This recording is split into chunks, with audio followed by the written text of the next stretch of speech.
Shalom, shalom, selamat pagi dan selamat menikmati satu hari baru lagi buat kita. Rabu tanggal 8 Desember tahun 2021.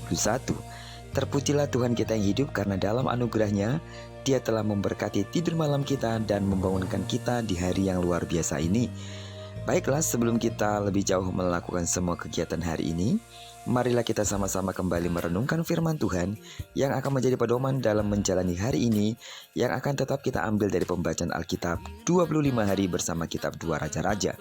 Saya sangat yakin pembacaan Alkitab ini akan membuat kita semakin mengenal Allah dengan benar, bertumbuh kuat di dalam Dia, serta mengalami perubahan karakter dan kita semakin serupa dengan gambaran Kristus. Amin.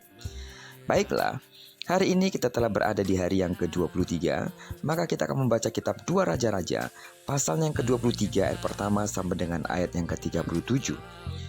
Judul perenungan kita hari ini, Jangan Setengah-setengah. Dan sebagai pengantar renungan kita, saya akan coba bacakan ayatnya yang ketiga. Sesudah itu, berdirilah raja dekat tiang dan diadakannyalah perjanjian di hadapan Tuhan untuk hidup dengan mengikuti Tuhan dan tetap menuruti perintah-perintahnya, peraturan-peraturannya, dan ketetapan-ketetapannya dengan segenap hati dan dengan segenap jiwa, dan untuk menepati perkataan perjanjian yang tertulis dalam kitab itu, dan seluruh rakyat turut mendukung perjanjian itu. Sidang jemaat Tuhan yang saya kasih dalam nama Tuhan Yesus, mungkin saudara tidaklah asing dengan istilah reformasi. Reformasi adalah perubahan secara total. Sebuah reformasi perlu dilakukan bila keadaan tidak mengalami perbaikan atau perubahan, bahkan semakin memburuk keadaannya. Dan reformasi rohani membuat kita hidup berkenan kepada Allah. Raja Yosia setelah mendapatkan kitab Taurat dan mengetahui dari kitab tersebut bahwa perbuatan yang dilakukan raja-raja Israel dan Yehuda sangat menyakiti hati Tuhan, mereka mengikuti bangsa-bangsa kafir khususnya.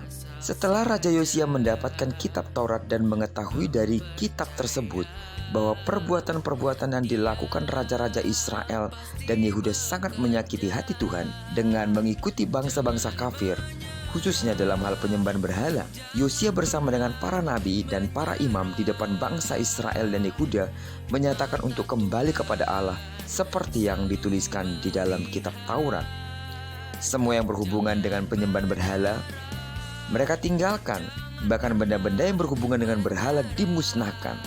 Sebuah reformasi rohani yang terjadi di zaman pemerintahan Yosia dan bangsa Israel kembali kepada Allah. Dan inilah reformasi dahsyat yang pernah dilakukan oleh Yosia dan bangsa Israel kembali kepada Allah. Sudahlah seharusnya semua yang tidak berkenan kepada Allah dari hidup kita harus kita buang, agar terjadi reformasi rohani di mana kita semakin bertumbuh kuat di dalam Dia dan kita mengalami perjumpaan-perjumpaan secara pribadi dengan Allah.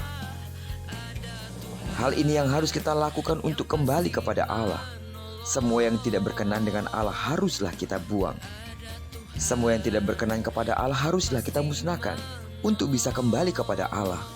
Maka reformasi ini harus kita lakukan, yaitu membuang segala hal yang tidak berkenan kepada Allah. Hal inilah yang harus kita lakukan agar terjadi reformasi rohani dalam hidup kita, yaitu bahwa semua yang tidak berkenan kepada Allah sudah seharusnya kita buang dari dalam hidup kita.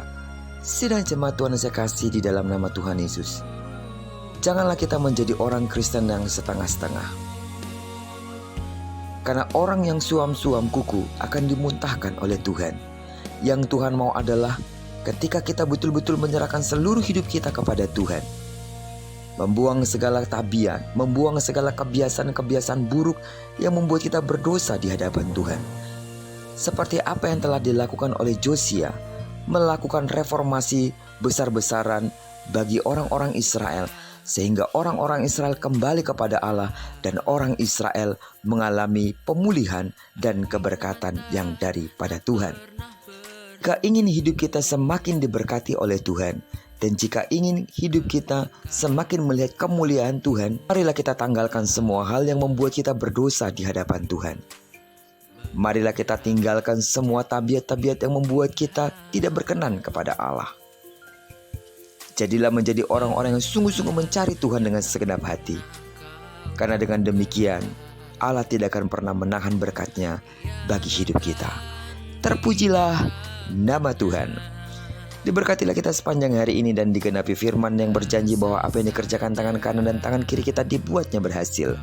Kemanapun kaki kanan, kaki kiri kita melangkah, di sana kemuliaan Tuhan akan dinyatakan. Amin. Diberkatilah kita bersama dengan orang-orang yang kita kasihi, serta bersama dengan orang-orang yang kita cintai dimanapun mereka berada. Terpujilah nama Tuhan. Shalom.